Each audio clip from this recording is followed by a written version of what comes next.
We live in a world that's very diverse, and with all this diversity comes opposition, and we get bombarded by different opinions and social stances in the world. And we are forced to create our own opinions on these social stances and social issues. I would like to discuss today how I have used critical thinking to create my own opinions, and I'd like to use the example of social stances in the world.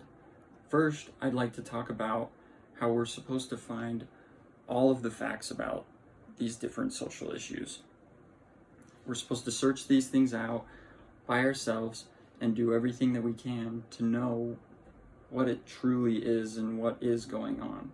We have to understand both sides to it.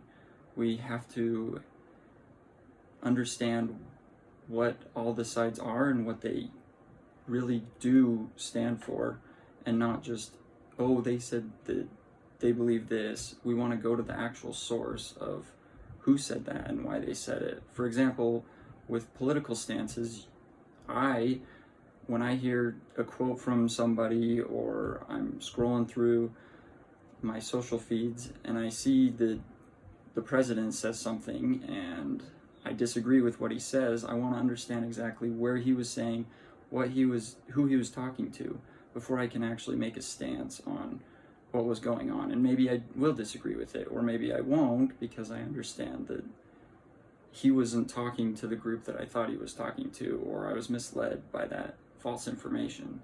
So we have to know that all this stuff is true before we can actually just side with it. The next thing I'd like to talk about is creating your opinion. And with this, it has to be genuine. When a quote from Emily Warna's article that is titled, "This is the way to actually build an opinion." She said, if an opinion is handed to you, it's no longer an opinion. It's actually brainwashing. And I totally agree with that.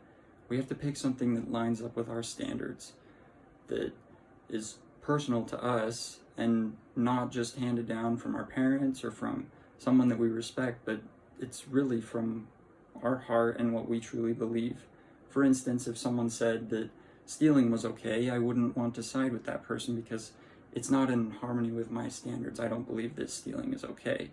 But that might be different with different opinions, like abortion and with this gun control stuff. We all have our own different opinions, and some of them are right, some of them are wrong to our own personal selves, but to someone else it isn't, because they have really thought it out, and according to their standards, they have done the research. And so make sure that you actually do your research and you find out what it really is, so that then you can create your own opinion and not just go with the flow and find out what everyone else does. You got to actually think about it. You've got to pay attention to what's going on around you, so that then you can create your own opinion. The next thing that I'd like to talk about is sharing your opinion appropriately. So not saying it at a wrong time. Especially, you want to know who your audience is. You want to understand how this might affect them. Or you might want to know, for example, like what their background is, or what type of neighborhood they live in, because geography can be all different types of stuff. You could be talking about race in a place that they don't really have racism or anything, but it could be more prevalent in other places, so you just want to be careful with those different things. Someone said, Lolly Daskell said, sometimes not saying anything is better than saying something. And along with that, don't use hurtful language or hateful language. That can only hurt the cause rather than help it.